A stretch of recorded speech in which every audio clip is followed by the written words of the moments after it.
you So you are the what's host, so happening? you can lead us off. Maybe I do know that some is introductions. so weird. Some introductions. Okay, I'm not good at this stuff, but that's all right. I will give it a go. I Right. I believe in you. I believe in you. You believe in me? Yeah, you can just edit me to make me look better, right? Cut out all my arms. Right. Okay, so today here we have my friend Richard Parry, amazing author, um, fantastic dungeon buddy. As some of you will already know, we met playing a game, Guild Wars 2, like a decade ago, Richard, We're probably, not going to talk. at We're not going least. to talk about how long ago it was. We're just not going to do that. So No, let's just it's a pretend long that time yeah, anyway. it was. It's Yeah, in the fossil records. So it is. Yeah. So gaming is how we initially connected. It's in our blood, and it was no surprise at all to me when you decided to combine your passion for awesome fiction with your passion for gaming and write this epic tool for authors that we're here to talk about today. So, for people who might not know you so well, tell us a bit about the Writers' Campaign and what inspired you to take this gamified approach to the writing process. yeah, it's a good question. Oh, you'll have found this too, right? Like you've been writing for a long time, and you've got a pretty established body of work out there. Yep. Do do check it out. It's some good shit in there. Anyway, there's your free shill. Uh, One of the things I found though is that when people find that you're a writer, naturally curious about it, right? And they want to know about the creative process. They want to know where you get your ideas. They want to know all of the things that go into making a book. And it's I mean, if you want to be a really horrible person and you're at that party and you just don't want to talk about it, you're three Pinot Gris in. What you can say is it's a lot of hard work. Fuck off. And that will shut that conversation down pretty much straight away. But if you wanted to, let the conversation go on a little bit further, you talk a lot about it. And then almost every time, the person that you're talking to who's asked the question, they ask it because they have a book inside them. They actually have a story they want to tell. And the reason why they're asking it is they want to find out what's involved in doing that and how you go about it doing it. And most of the people who have the book inside them have fragments of a book. They don't understand what makes a movie great, or what makes a TV show compelling, or what makes that last novel that you read unputdownable that made you, read 400 pages in one night.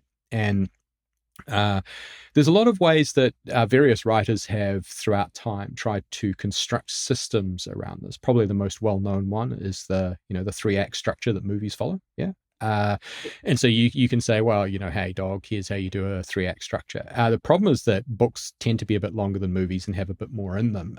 It's not a size competition. It's just the medium, right? And if I think about what that means for putting things into a story and making it compelling and making it so that the pages want to turn themselves, you need to put some stuff in there that makes people want to do that. And so another system that came out a while ago was the 7 point plot system, which I Mm, first encountered. I don't know if he invented it, but Dan Wells gave a lecture on this yeah, thing, yeah. and you can find that on YouTube. It's an amazing, absolutely amazing video series that'll tell you everything you want to know about the 7 point system. And I've taken a few people through that as well. It's very powerful. Yeah, That's yeah. how the first plotting system I ever learned to use was courtesy of Richard teaching me Dan Mills. Yeah. Yeah, And it's a bit like Elvis Presley. Like you want to be the king, but you can't be the king. So Dan Wells is the master of that. I am but a pale imitator. But I thought, look, there's probably a way to make this a little bit more fun, because one of the things I think when you give a bunch of people here's a here's a structure, off you go and write the structure. Uh, is that sounds a lot like chores. It sounds like homework. It sounds like a project plan or a Gantt chart or something like that. And writing's a lot more fun than that, or in my view, it should be a lot more fun than that. So, what I wanted to do was to take the things that I've learned throughout the course of writing some books and turn that into a gamified system that anybody can follow. And by following it, have a lot more fun, but also use the system to round out those parts that they might not have thought about when they had that one idea. I want to write the next Dan Brown, right? I want to do that. It's like, cool, man. Like everybody loves a treasure hunt, Indiana Jones says hi, all of that kind of thing. But what made Indiana Jones compelling? Because it wasn't just the fact that he found the Ark, right? That's the MacGuffin at the end. What are all the other things that made it cool? And so that's what I built the book around. That leads perfectly into my next question because you've got a YouTube channel, and over Mm-hmm. there you kind of like do a lot of unpacking about why you liked something or why you didn't like something or why something worked. So that influenced your approach to story creation in the Writers' Campaign. It definitely did. I mean, I have this theory that a lot of people, like, they know it's a bit like art. They know when they like something. They're like, man, that movie was awesome. I really enjoyed watching Alien versus Predator, but I couldn't tell you why. And it probably wasn't the scene where the Predator ate all the babies in the hospital. And that was a signature moment, by the way. We got into some conversations at work about that. Let me tell you. Anyway, so I think that the ability to deconstruct what makes something really good and really compelling and really powerful is a cornerstone element to then creating that yourself. And so, one of the things that I wanted to do with my YouTube channel was to show people some of the hidden elements and stories about why they're so powerful. Like, whether or not there's a hidden societal commentary in that dope ass action blockbuster that you watched, right? I just watched Heads of State as a fun movie, but it's got this really interesting underplay inside it where the Atlantic separates these two countries, and it's not shy about poking gentle fun at both the way the British do things and the Americans do things, and that makes it eminently more watchable for people, whether they're on the east or west side of the Atlantic, and that's just something that probably people look at and go, oh, there's some witty banter in there, but there's a little bit more depth to the writing in it. And so that's why I was like, well, I think I can make this into a system in a game that helps you understand how you might write that yourself. Yeah, that's it. I saw the trailer for that in the weekend. No, it is. I don't know what day of the week it is. It doesn't matter. I saw it a few days ago, and I thought, yeah, that'll be a good one to watch. So, yeah, you're gonna do a video on that soon, are you? Sure. I mean, I want to actually want to do a video on, because I there's stuff to say about heads of state, but there's also I want to do like I haven't done this before. I want to do a compilation of like three, just dumb fun movies, and then do a brief description on it, because I think a 20-minute video essay on heads of states probably not what the world needs. That's not, I mean, there's a lot going on. That's not it. But if I do a 10-minute video with three really cool recommendations, then that might be something that'll help you have a better Friday night. Yeah, I'm all for better Friday nights. So back to the book. I think you mentioned creating a world, a hero, an ally, and a villain as core elements. How does that work? Yeah, the first thing that I get you to do in the book is to actually create your writer persona. Because what I think is that a lot of people don't think about why they want to write the book. And when you're writing a book, there is going to be some stuff that's hard, and you're going to need something that's going to be that gravitational force that'll pull you through some of those difficult elements. Like, why did I get into writing this book? Why was that book inside me? And what do I want to do with it? The very first thing that I get you to do is to write down what your writer persona is, and to make a record of that, so that as you go through, you can go, oh, hey, the reason why I wanted to write this was because I have a love for stories, or, I want to write a dope ass thriller, or I'm just experimenting, or whatever it is, right? Which gives you a bunch of cool things. The second thing I get you to do is to build the world. And this might sound a little bit odd for somebody like if you've read the books that I've written, most of them are character driven. But I believe that most people are going to start better from the seed of an idea and then stick the character in it. That's, it's how does the book get written? Probably with the start of the world. And so I go, cool, man, define your writer persona. Great. And then Yeah, define the world that you're going to be writing in, then define the hero. That's great. And then I walk you through creating the hero's principal ally, because everybody needs a sidekick or a buddy, and create the world's principal villain.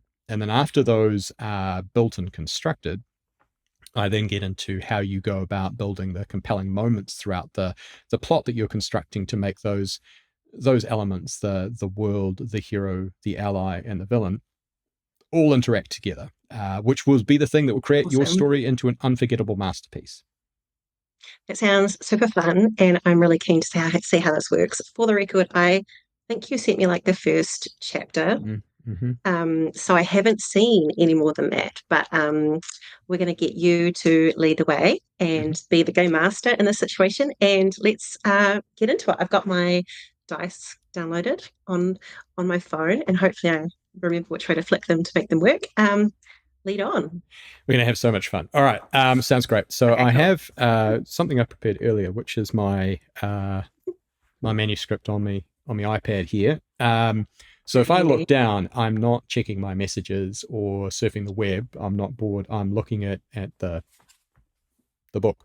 All right. So all right. So the first thing, you've obviously got your dice, which is great. Yep. You've you've got your mindset. You've got a book you want to write. I'm Mhm. assuming you've got a book you want to write. We'll just pretend you do. Always. Yeah. Yeah. And so what we want to do is to create your writer character. And so while we do this, Okay. I've just got 5 questions for you. There's no dice rolling at this point required. Okay. But this is to ground Yep. you in Cassie's author persona. You dope ass, professional views. You sit down to your laptop and how am I going to craft Hmm. this? So the first question Okay. is, what's your writing experience? Experienced. Published author. Great. Okay. So you've done this before. Great. Hmm. Try not to be intimidated by that. The second question is, what draws you to storytelling? Is it you love interesting characters? Do you like plot fueled worlds? Like, what is it that draws you to that? I like exploring ideas, I think, through characters. I like trauma. Mm. I All like right. writing about trauma. Mhm. Okay. Yep. I Yeah. mean, Hmm. I think the first answer is your best answer. So, you don't have to self edit. Excellent. That's We'll great. stick with that one. Yeah. Yeah. You like Trona? Okay. What's your biggest writing challenge? Starting. Or no. Oh, it depends on the day. But I think like sitting down and actually getting started each session. Yeah. That is, in fact, the first, because in the book, I create, idea prompts for this. And the first one that I've got is getting started, because I actually think that's almost always going to be the thing that people have trouble with. They stare at a blank page. And most people have got, experience writing stuff. They've written emails, they've written, thank you cards. They've written a business case, maybe, and none of those things sound like a novel. So I get why getting started is the hardest thing. Yeah. 4, what story are you hoping to create? Going into this open-minded just to Great. see what comes Perfect. out because I love the journey. Yep. Okay. Great. And the fifth and final question is, how much time can you realistically dedicate to this? Is it 30 minutes a day? Is it 30 minutes a week? What is it? I think that answer is it depends what comes out of it. Because if I get obsessed with a new story, Richard, there might be some trouble because I have other things I'm meant to be working on. Mm-hmm. Great. Yeah. Okay, that's good. So your writer persona sounds like, oh, you've done this before. You've got maybe the odd issue or two getting started, but that's not particularly out there. You're open minded about the process, and you just want to explore ideas through characters, and the timer you're going to provide to this is variable. So Mhm. that's a good way of going into this. There's an opportunity, dare I say, for dice to take a Mhm. role. Haha, do you see what I did there? Yes. Yeah. In Yep, your I did. future. Yeah. Okay. Hmm. So the next thing we're going to do is we're going to roll the realm. So we're going to create the world that your character is going to inhabit, not you as the writing persona, but your character is going to inhabit. So the first thing we're going to do is roll the genre. Okay. And I've created Excellent. 20 here. So roll a 20-sided Oops. dice and tell me what you get. Right. I have the line goes on the bottom or the top? The bottom A. So I got a 6. You got a 6? Hmm. All right. It's like it new. So you're gonna dig this. You are writing a post-apocalyptic story. So Oh, yeah, survival in the world after civilization has collapsed, right? And so there's a I love it. yep, a lot of different ways that that Mhm. story can unfold, but that's the first thing. That's Mm, the genre that we're going to be writing to. So okay. yeah, it should play nicely into your love for trauma. Uh, Yeah. Lots of fodder. the second thing we're going to do is we're going to set the tone, right? What does the story feel like? So, we can have post-apocalyptic, but it can still be, funny and upbeat, or it can be, grim and full of the trauma that you Okay. you so crave. Okay. Which one am I rolling this time? I can have humorous trauma. Yeah. I'm Yeah. sure I can make that work. Tone compass is a D8, so you want an eight-sided dice. Which one's that one? This this one. Roll, damn you. Okay, cool. It's jumping. I got an 8. Oh, all right. That's dope. Action packed and explosive, relentless pacing and visceral conflict. So we're writing a post Oh my apocalyptic thing God. and everybody's going to die. I love it. Okay. Um, right. Next question. Perfect. Okay. You feeling good Okay. about the story so far? I feel Oh, it feels so good. yeah, Yeah. it feels like it's writing itself, doesn't it? Oh, All right. yes. Next one is what makes your universe unique. Okay, and these are some Ooh, ideas, and in here I've got 12 ideas from a D12 roll, but I've also got in the back mhm. of the book I've got another 50 if you want to use those in an appendix. But we're just going to go with the 12 that Okay, I've got we'll here go to with the start with. 12. Yeah. Okay, so I just need to, this is the dice that I want. I'm pretty are you the dice that I want? 6, 18. Yeah, that's the right one. 4. the sun vanished centuries ago, and civilization survives around artificial light sources. Wow. That sounds really fun. Okay, so we've got post-apocalyptic, we've got action-packed, and the sun is gone. So that's the world you're writing in, and that it doesn't sound like fun. That actually sounds like a lot of trauma. So this is going to work really I well know for it you. sounds fun. Yeah. Okay. Yeah, Okay. Okay. fun Great. for me. Fun for you. Okay. Miserable for your characters, but we'll get onto them shortly. Okay. So the thing that I would like you to do now is come up with a short 100-word scene that demonstrates all three of those elements working together. I have to do this right now. Yep. I mean, just vibe with me and say, well, Okay. the example that I've got here is if you rolled urban fantasy with a tone of grim and cynical, and you had the world seed, different world seed to yours. When people die, they leave behind an echo. And the sample scene that I wrote Mm. is the rain didn't wash away the echo; it just made it shimmer. Under the flickering neon of the noodle bar, the dead kid replayed his last moments for the fifth time tonight. He'd clutch the data chip, look over his shoulder with wide, terrified eyes, and then dissolve as the maglev train roared past. Nobody spared him a glance. In the city, ghosts were just another form of litter. My job was to find the man who made him one. Right? Are you writing that book? Now I've got another book I'm writing right now. But that was pretty cool, right? Like that's the I mean, It okay, was so really cool. Well, I can't do that on the dial. I'm just not that good. all right. All right. It's all right. I had to Yeah. think about that too. So I didn't Yeah. just come up with that.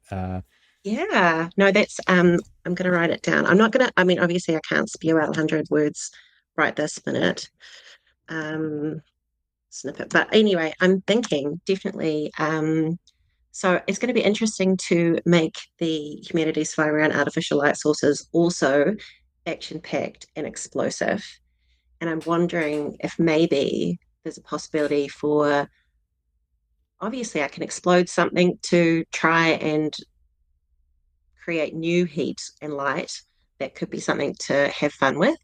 The whole fast paced, yeah, it's gonna be an interesting one to, especially if you can only be. I'm gonna have to think of ways to stay warm and alive outside of those centers. Yeah, my brain's gonna start ticking away now. mhm. Yeah, Great. there's so much to think about. It's fun. There's so much in there. Yeah. Okay.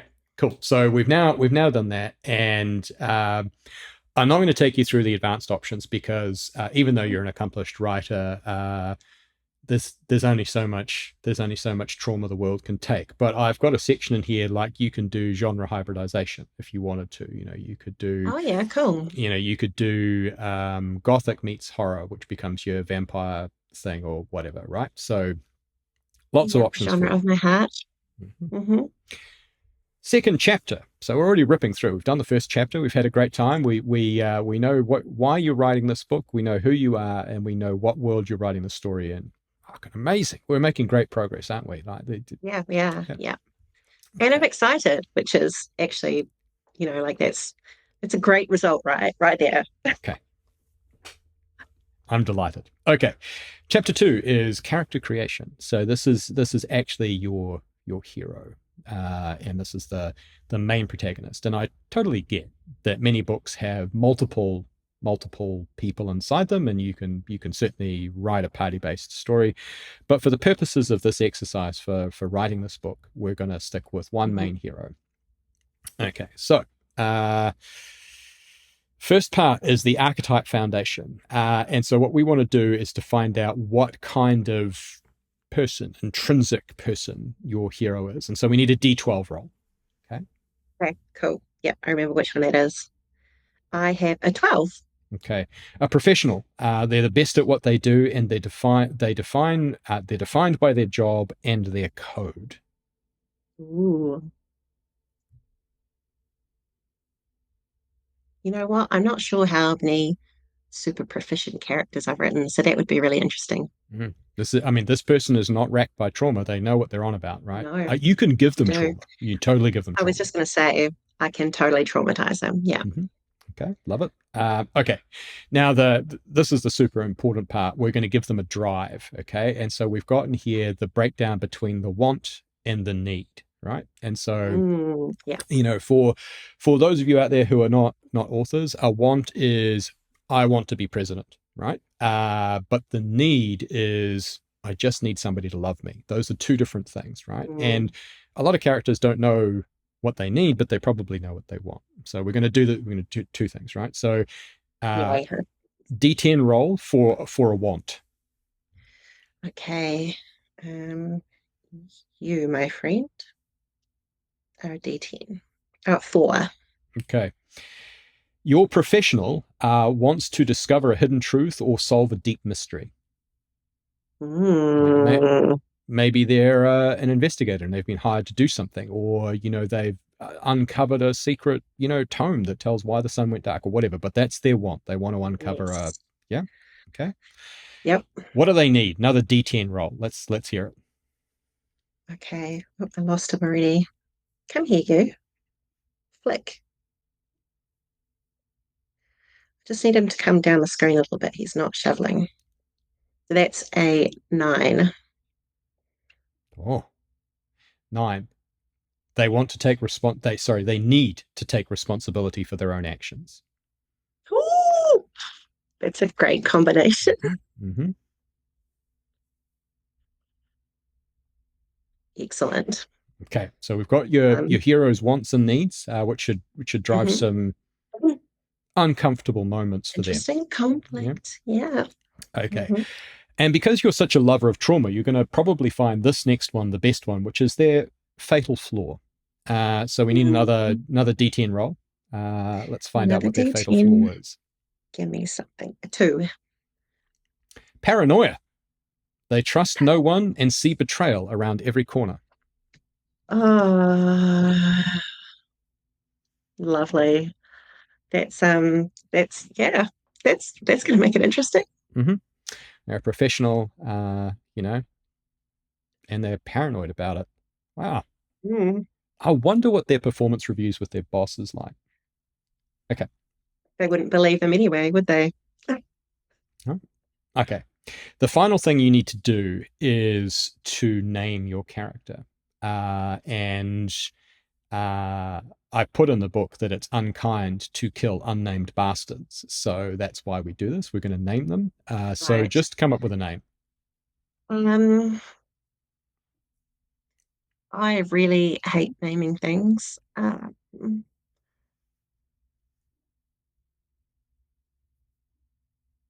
How about we go with, yeah, I'm literally looking around my room Hmm. going, what can inspire me here? But it's my new office that has almost nothing in it.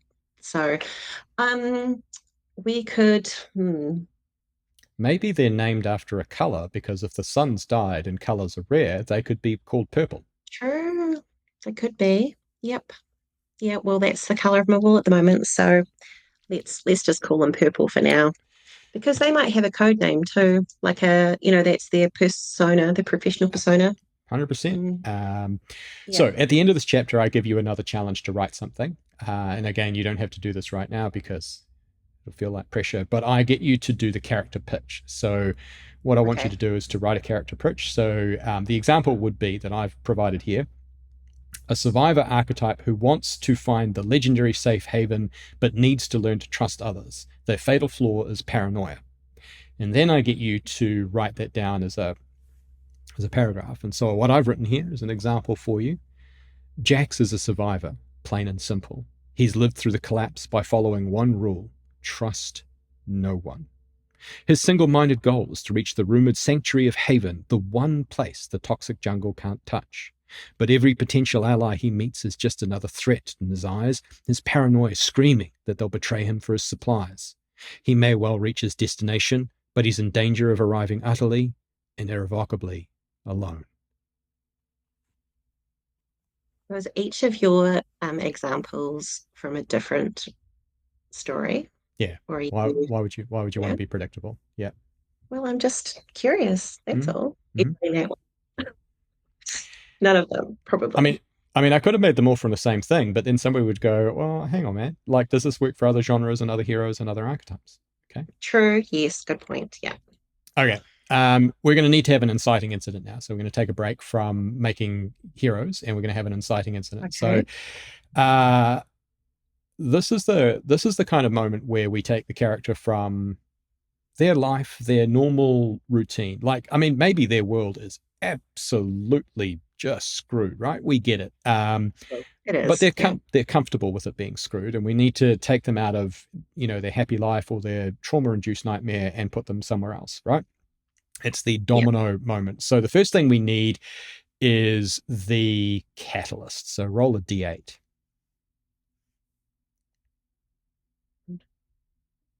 Roll. Oh no, I just rolled everything. That's okay. Where's my A? I got A 7. A public outrage. An injustice is committed in the open, forcing your hero to take a side. That's perfect. Mm-hmm.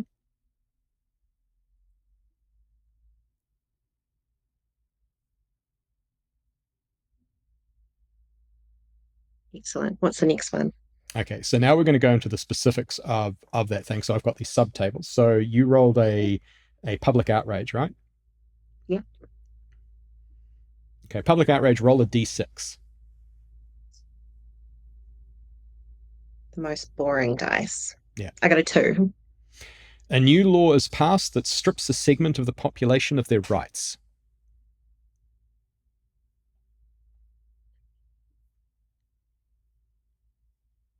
That's great.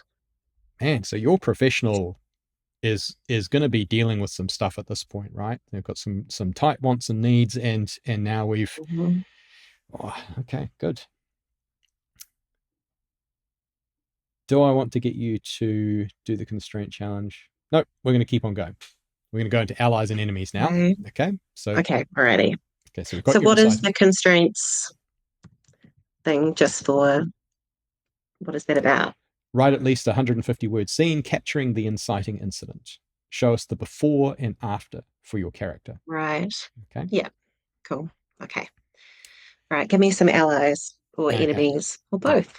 Chapter This will be four. good. I can't Chapter wait. 4 Yep. is allies and enemies. Okay, and we all know that no hero is an island, right? Like they don't Mhm. exist in their own. Like that would be a super boring book. So we're just not going to do that. What we're going to do is going to have part one is going to be the ally, and so your ally is a D10. They're not a D10, but they're going to be made by a D10. They're going to be made by a D10. You, my friend, over here. I got a 4. I keep rolling 4s. It's The my number for protector. today. Your ally is a protector, a powerful guardian whose main goal is keeping the hero alive, whether the hero likes it or not. Oh, I love the Protector. Mm-hmm. Such a fun character. Mm-hmm.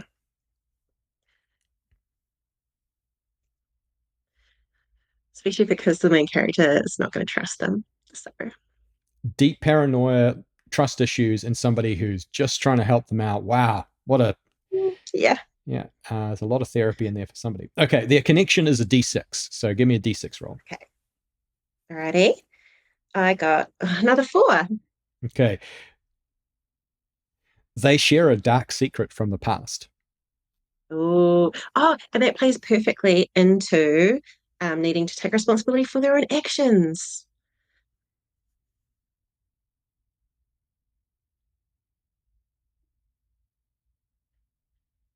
Excellent. Okay. Cool. All right. What is next? Hit me. What is next is the opposition. Okay, so we need to have a challenge. The opposition is, well, first of all, I'm just going to read you the preface paragraph out of this because I think this is important. So, your hero needs a challenge. A great antagonist is not just evil, they are the hero of their own story. They should be a dark mirror to your protagonist, challenging their worldview and forcing them to grow. Yeah, so that's how we generate our Mm-hmm. hero's journey. So, your opposition Excellent. is roll a d10.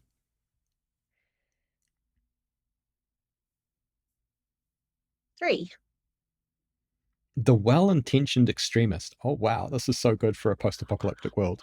They want a good thing, for example, peace and order, but their methods are horrifying. This book is like writing itself. Mm-hmm. Okay, so now we're going to forge a personal link. What's their connection to the hero's story? So give me a d8. Okay. Come here, my friend. 5. They are trying, oh, this is going to go so well with your paranoia. They are trying to protect the hero or society by stopping the hero's quest. Oh, excellent. Okay.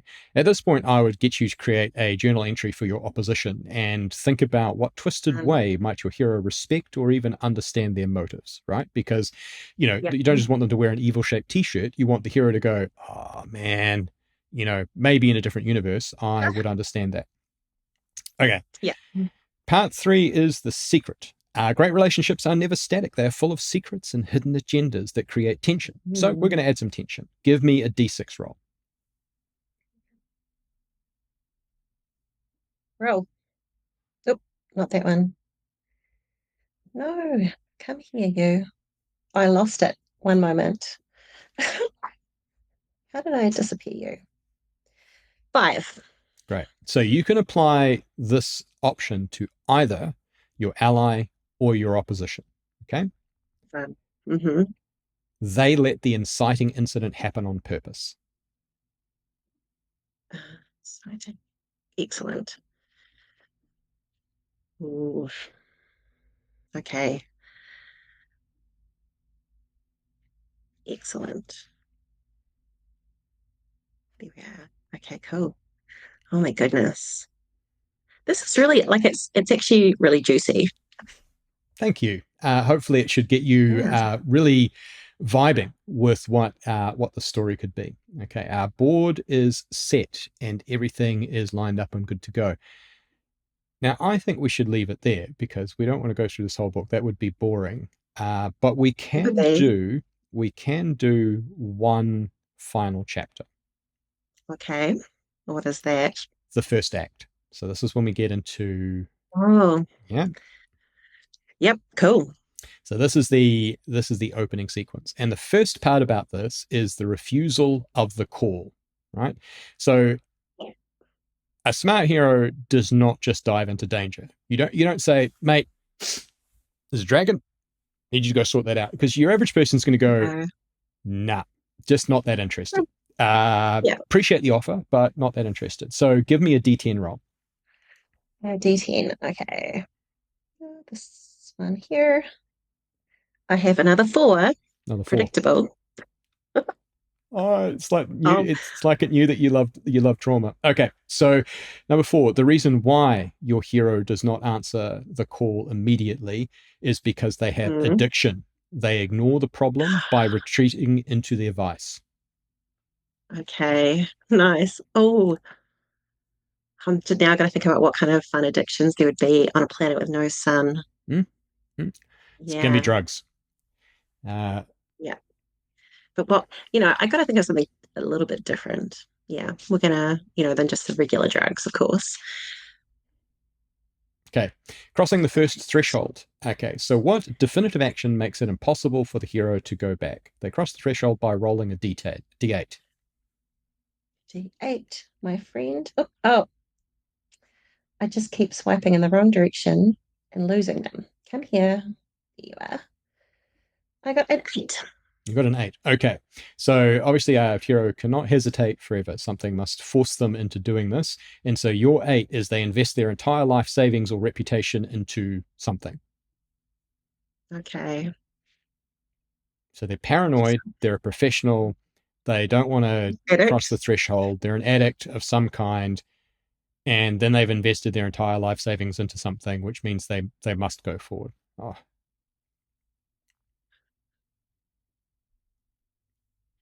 Excellent. okay, part Alrighty. three. Part three is the first test. Your hero's committed. This person has lost all of their money, so they are in there, right? So the Yep. first test is D6 roll. D6. But you said desexed for a Mm, minute, and I was mm, like, yeah. I don't Uh, understand. mm. 2.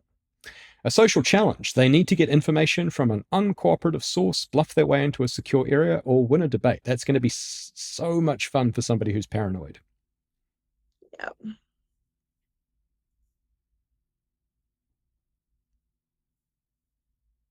Excellent. Oh my God, that's gonna be so fun. Mm-hmm. Okay. And that's it. That is the first act. That's where the song begins. That's the all the things that push your hero onto the path. So they've taken the first step and they can't go back. I have. Excellent. No, that is really, really fun. And I think that for anyone who is open to trying these things and just letting inspiration come from whatever the die gives them. Because I think, like, sometimes it's nice to have a lot of freedom, but also sometimes it's nice to be like, this is the hand you've been dealt, or the role you've had. Work within these confines to do something that is joyful, can be almost easier in a sense, like because you've been given some possibilities, and then you can just let your brain go wild with them. Um, yeah, I feel like maybe I'm not going to make a 100% commitment, but I think that what I might try to do, yeah, no, you feel free to edit this out if you want to save my ass, but that I that I should write at least a bit of the story and then share it with whoever's watched this to see if see how it all pans out. Yeah, I mean, I would certainly like to see you write that first chapter. Now that you've got the yeah. world and you've got your hero and you've got the ally and you've got the inciting incident. Like, what's that first chapter look like? No, Because I think all of the hard decisions are now made for you, right? Like you don't have to worry about yeah, anything. You can just get down and get onto the fun stuff, right? You can get down to the writing. yeah. I think it'll be really interesting to see what happens. It needed a little bit more world building to figure out to figure out all the details that would go into this opening.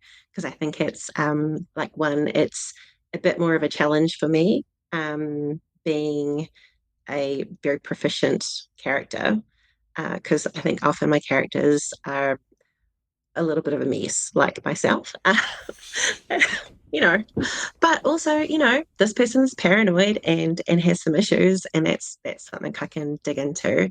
And I love the how opposite the ally is going to be, and yeah, it is a really lovely setup. And so I'm excited to explore what might come of it, and also to hear what other people might come up with if they give this book a go. Do you want to tell us where people could find it?